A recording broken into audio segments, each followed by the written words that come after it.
mandar. Porque na realidade, André, não é que eu tenha entrado. Eu falei, eu não fiz. Mas aí, amigo, foto na internet fizeram. Como diz aquele sticker, um dos mais famosos, que é uma foto do Messi, por favor, não comece. Eu acho que agora é tarde demais. Eu acho que é tarde demais. Teremos versões de André Kfouri. Já podiam mandar no WhatsApp. Nesse momento já estão... O WhatsApp é bom também. Já está bombando. Bom, é o seguinte, 955300960, 11, para você participar aqui do Futebol na Veia, mandando seu vídeo no WhatsApp, ou a hashtag Futebol na Veia. E aí vai na hashtag e manda fotinhas, fica até mais fácil da gente mostrar, né? É aquela fotinho envelhecido, né? O WhatsApp mesmo. Do André que não fez, principalmente, né? O André não fez, assim como eu também não tinha feito, e aí foram lá pegar fotinho, mas eu gostei. Eu gostei. Eu também, fizeram por mim. Eu acreditei, eu fiquei a cara do tio do meu pai, então eu acho que é aquilo mesmo. E uma coisa, não fiquei careca. Isso foi muito legal. Foi uma felicidade para mim. Claro, a entrada vai aumentar, né? Evidentemente. Então é fake news, então. Acredite no que quiser. A minha fizeram com um copo de cerveja na mão, assim. Ainda fiquei com a cara. A decepção aos 80 será grande.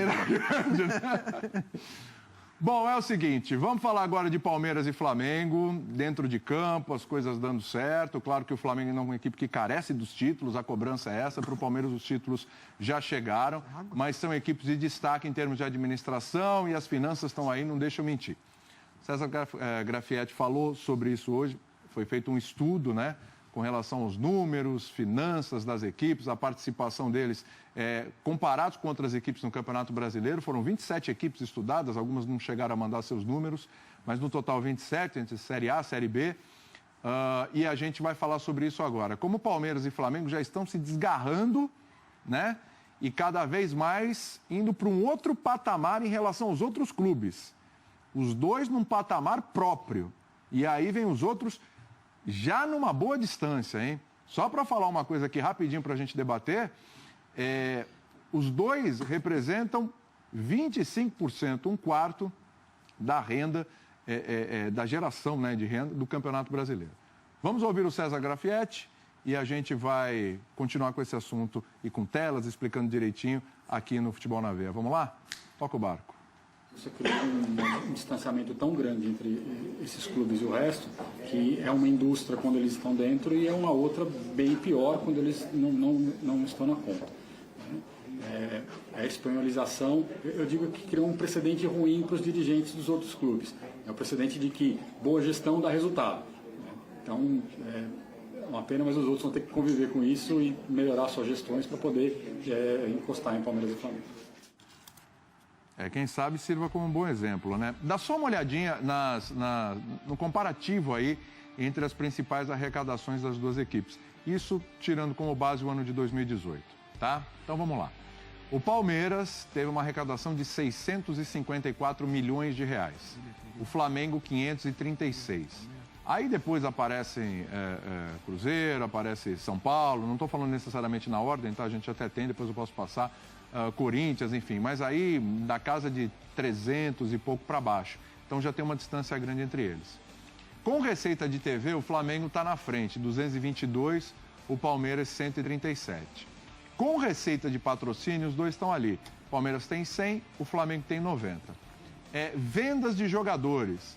O Palmeiras vendeu alguns jogadores ano passado, tem aí 170. Teve o caso do Roger Guedes, teve o Mina, também o ano passado. O próprio Tietchan ainda foi o ano passado também, então entrou nessa receita aí.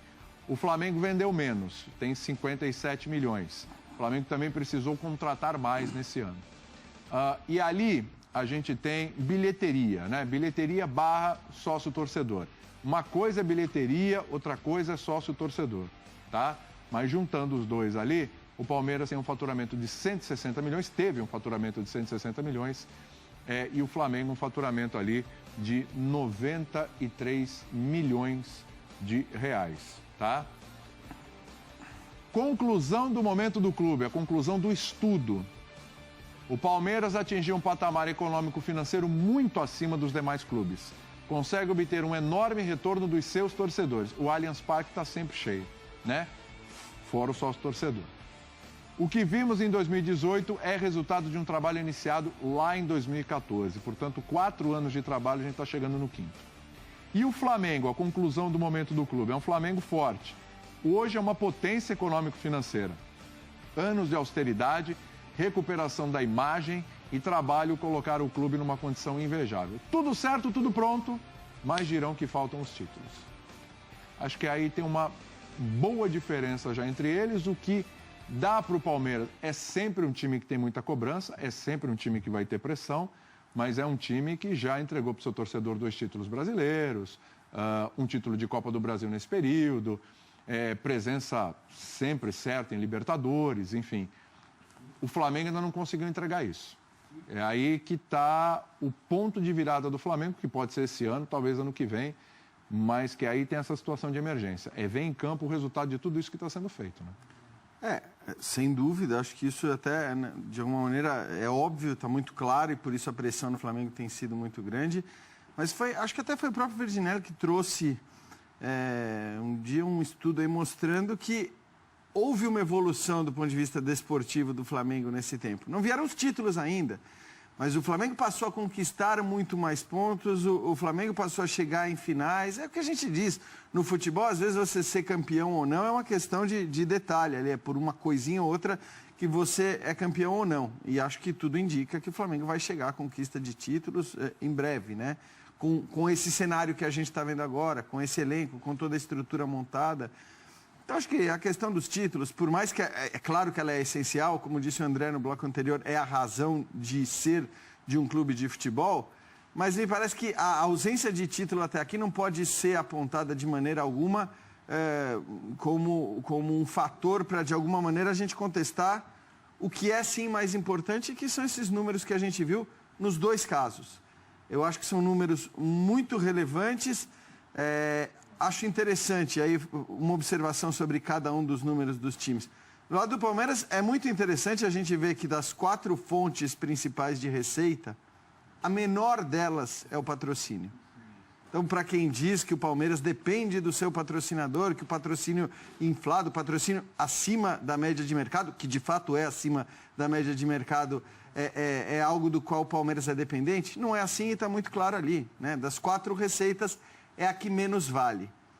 O Flamengo tem uma distância muito grande da sua principal fonte de receita para as outras, mas que de alguma maneira não é preocupante. E por que não é preocupante? Porque a gente está falando da televisão, e a televisão não vai de uma hora para outra pagar menos para o Flamengo, por tudo que o Flamengo significa, pelo tamanho da sua torcida. Ou seja, não é aquela receita que de uma hora para outra você corre o risco de perder tudo. Como seria, por exemplo, a venda de jogadores, né? Que a tendência, né, gente? Desculpa te interromper. Fora que a tendência é que isso só aumente para Palmeiras e para Flamengo. Porque nesse formato, você ficar lá em cima, você arrecadar mais com pay-per-view... Esse ano o Palmeiras fechou por mais, né? Claro, então, na verdade o Palmeiras subiu até em relação a esse número que a gente viu, e subiu muito, evidentemente, pelo poderio esportivo que tem, pela capacidade de competir. A Globo sabia que não ter o Palmeiras hoje é diferente de não ter o Palmeiras em 2013. Claro. Pelo que significa, tanto que é o líder do Campeonato Brasileiro. Então o Palmeiras conseguiu subir ali. Mas eu digo, no caso do Flamengo, não é preocupante porque isso aí não vai mudar de uma hora para outra por tudo que o Flamengo significa. E aí, na comparação com os números do Palmeiras, você vê que o Flamengo também tem uma margem de crescimento nos outros pontos. O Flamengo, se não me engano, nos outros 3, se a gente puder pôr a tela de novo... Vamos pôr a tela de novo, gente, por favor. Fatura menos do que o Palmeiras nos outros 3 quesitos. Tem uma questão de estádio aí que é importante também, né? Claro. Mas o trabalho que o Palmeiras faz em bilheteria e sócio-torcedor é absolutamente espetacular. Exato. E, assim, mas é isso, né, André? É um bom trabalho, que pode ser repetido. É claro que o estádio é importante, mas o Flamengo agora tem o Maracanã ao seu favor, tem a gestão do... Então o Flamengo pode... se aproximar do Palmeiras ali na questão do sócio-torcedor. É uma diferença de 67 milhões. Né? Nas vendas. É claro, também o poder aquisitivo em São Paulo e no Rio de Janeiro são hoje, acho que é um poder aquisitivo diferente, mas você tem um volume muito grande ali para o Flamengo subir esses números. O patrocínio eu nem digo, porque como a gente já falou, o patrocínio do Palmeiras é acima da média de mercado? e o Flamengo está praticamente empatado ali. Então, acho que o patrocínio nem é uma questão. Mas nos outros dois fatores, o Flamengo ainda pode evoluir e se aproximar do Palmeiras. Agora, são números elogiáveis para os dois em todos os aspectos. As vendas, Jean, o Palmeiras tem um número expressivo ali, você também não consegue controlar. Exatamente. Porque, Sim, elas, claro, porque elas dependem de uma série de circunstâncias. Aquilo que está nas mãos de um clube é transformar cada jogo do seu time um evento atraente e garantir que a sua casa esteja cheia. Ontem eu falei aqui que a goleada do Flamengo sobre o Goiás no fim de semana tinha sido um espetáculo exemplar daquilo que deve ser feito no futebol brasileiro, mesmo que nem todos tenham a força do Flamengo, mesmo que o Maracanã só esteja no Rio de Janeiro e não em outros lugares, evidentemente, mesmo que os outros clubes não tenham a saúde financeira que o Flamengo tem hoje, os nomes que o Flamengo contratou. Não é disso que eu estou falando. Eu estou falando de um caso, e eu vou chegar ao Palmeiras no final do meu raciocínio, em que havia 70 mil pessoas, mais do que 70 mil pessoas para assistir o Flamengo. O Flamengo se apresentou de uma maneira absolutamente elogiável contra um time que não é um time qualquer. Fez 6 gols, não parou de atacar, terminou dando espetáculo, embora esse não fosse o seu objetivo quando entrou em campo, né? Venceu, chutou 30 vezes ao gol adversário, algo parecido com isso. E o Flamengo entregou tudo que os times devem se preocupar em entregar. Não há nenhuma garantia que será assim sempre. Nem no caso do Flamengo será. Mas eu usei o jogo como exemplo em todos esses aspectos. Presença de público, nomes em campo, tipo de futebol apresentado, vitória, número de gols. Ou seja, você não tem o que dizer em relação a esse evento no Maracanã. Isso poderia ter sido melhor. O Flamengo fez um dia de futebol completo. E é o que o Palmeiras tem feito, com extrema frequência, no seu estádio, que é o estádio mais bem localizado em São Paulo, é o estádio que é melhor utilizado, embora o estádio não pertença ao Palmeiras. Lembra daquela celeuma quando havia obra e tudo mais e tal? Palmeiras vão construir um estádio e vão emprestar o estádio para o Palmeiras usar. Quando quiserem fazer show, o Palmeiras vai ter que sair. Essa dinâmica tem sido, assim, bem administrada, estabelecida de uma maneira ok. Às vezes o Palmeiras vai jogar no Pacaembu, o estádio está ocupado por outro tipo de coisa. É assim que funciona. Isso foi o que foi combinado. Né? Sempre aconteceu isso no Morumbi, por exemplo. Mas a bilheteria era sempre do clube, isso estava resolvido desde o início. E é com a bilheteria e com a exploração do estádio nos jogos que o Palmeiras tem esse número. E só lembrar, né, André, quando o Palmeiras sai do Allianz Parque, onde tem rendas muito altas, e vai ao Pacaembu, e tem no Pacaembu uma renda inferior à renda do Allianz Parque, o que em geral acontece, ele é compensado também. Quer dizer, no contrato tem uma cláusula ali que faz com que o Palmeiras seja ressarcido, claro, não no valor integral do que é a média de renda no Allianz Parque, mas o Palmeiras ganha por isso também. O Palmeiras ganha um percentual pequeno, mas ganha percentual pequeno quando tem show ali. Então é um modelo que faz com que esse número seja tão alto. E o que sempre se falou os clubes precisam ser autossuficientes, eles não podem depender do dinheiro da televisão, eles precisam saber criar condições de transformar o seu estádio em geradores de receitas de todas as formas possíveis, como acontece nas ligas esportivas, embora não tenhamos uma liga aqui, mas nas ligas esportivas mais bem-sucedidas no mundo inteiro, em todas as modalidades, em onde elas estiverem. As arenas, as praças esportivas são caixas de fazer grana. E é o que o Palmeiras está fazendo. O diferencial para mim é esse.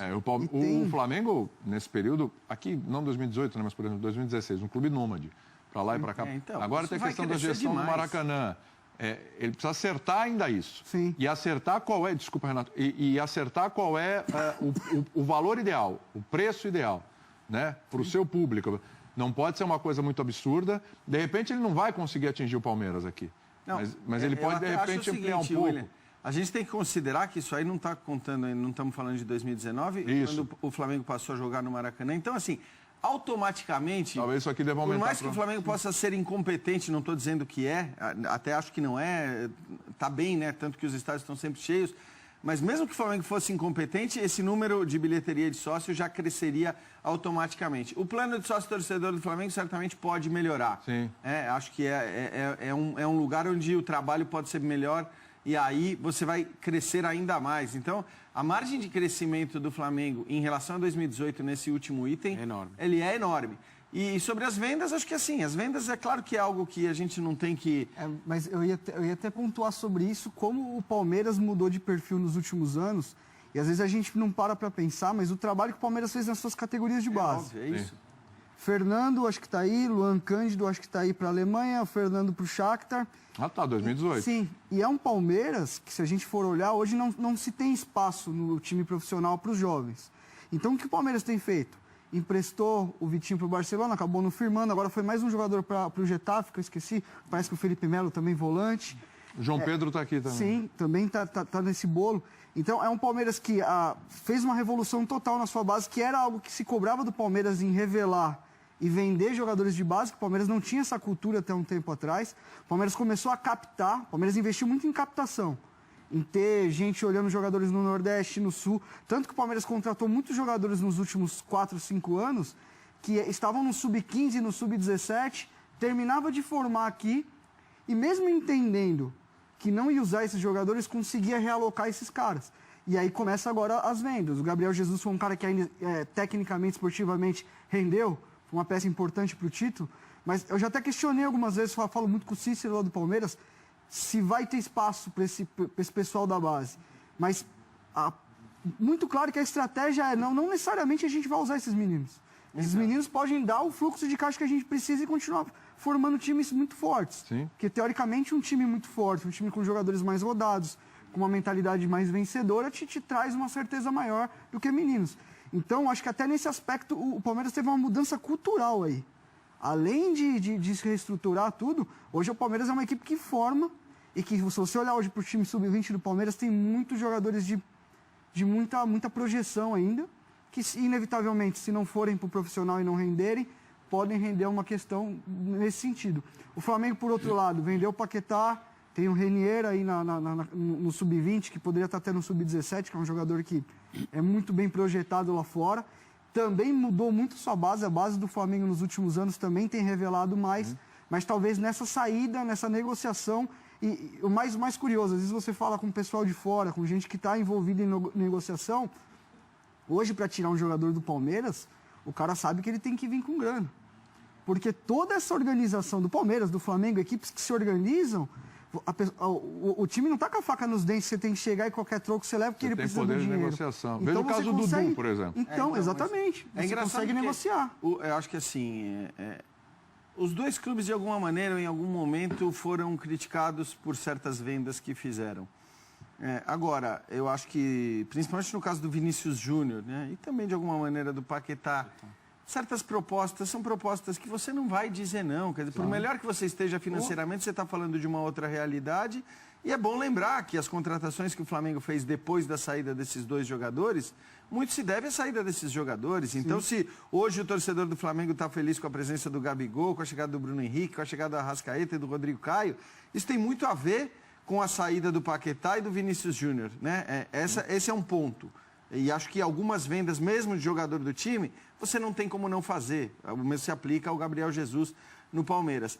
A questão da base do Palmeiras vender jogadores de base, é quase que uma questão ideológica. Eu vejo muita gente discutindo, puxa vida, mas que absurdo, você forma o garoto e o garoto vai embora. Aí, de novo, você tem que fazer escolhas. Quer dizer, será que o torcedor do Palmeiras preferia a manutenção do Dudu, que não era algo fácil de acontecer pelos valores que o jogador tinha ofertados ali para ganhar na China e tudo mais? Né? Será que ele preferia a manutenção do Dudu? Ou ele preferia manter o Luan Cândido e ver se o Luan Cândido ia estourar e virar o próximo lateral da seleção brasileira? Assim, não adianta achar também que você vai conseguir fazer tudo. Você vai manter todos os caras da base e subir todo mundo, você vai manter os seus ídolos. Você não vai, você tem que fazer escolha. E me parece que, nos dois casos, pelo menos falando dessa história recente, de 1 ano, 2, os dois clubes têm feito opções e essa é uma realidade de base que, se a gente está olhando para essas duas equipes fazendo isso bem, é algo que tem que ser muito bem projetado para quem está atrás desses números. Sim. Porque tanto esportivamente, para revelar e ter resultado técnico dentro de campo, como para tentar equiparar as contas. Porque a gente no Brasil, a gente ainda tem a cultura de Na base você paga pouco, dá qualquer estrutura, o talento está ali, o menino nasceu com um dom. E não, se você não capacitar os seus profissionais de base, que vão ajudar o menino a potencializar o talento dele, não vai adiantar. Então é um alerta até para os outros clubes que estão abaixo disso e que às vezes sucatearam sua base. Estão ali no Deus dará, sai por qualquer coisa e tal. Então, acho que se tem um ponto também central para a gente trazer para toda essa discussão, é a formação de jogadores, porque ela vai ser preponderante. Antes do Verginelli aqui, rapidinho, deixa eu só passar o Twitter aqui, que o pessoal está participando. E essa pergunta eu quero que vocês respondam daqui a pouco. A dupla vai dominar o futebol brasileiro? Será? Vamos no Twitter? Rodolfo Jorge Jesus, o Corinthians não estar acompanhando o desempenho financeiro de Palmeiras e Flamengo se deve exclusivamente a questões administrativas, porque em potencial de torcida deveria estar com o Flamengo no lugar do Palmeiras. Ou os três juntos poderiam estar lá. O Corinthians é uma grande decepção nesse aspecto. Fabinho, aí está. Enquanto Palmeiras e Flamengo têm contas equilibradas, dirigente e rival cheio de inveja e dívidas, usa a mídia para falar contra. Patético mesmo. Leonardo Rodrigues, pessoal, ano passado falaram muito do Palmeiras sobre o fair play financeiro. E agora, cadê o debate e as críticas do Flamengo contratando todo mundo? Ronieri Paiva, é como dizem, o importante sempre chega nas finais, uma hora ganha. Chegando em finais, já lhe garante chance de título. E o Flamengo tem chegado forte nas finais nos últimos anos. Wesley Barros, isso para mim não é boa gestão, é sorte. Se o Campelo tirasse 200 milhões do bolso e colocasse no Vasco, o Vasco também viraria potência. É bem diferente, viu, Wesley? Meu a gente Deus já fala do disso céu, aqui. mas muito diferente. O que a gente tem que ler em rede social, pelo amor... Vladimir Silva, vale lembrar que o Flamengo chegou a esse patamar sem conquistar títulos. É isso que a gente está falando, está faltando só os títulos, né? Wesley, é diferente, tá? Bem diferente. O que ele está se referindo ao Paulo Nobre.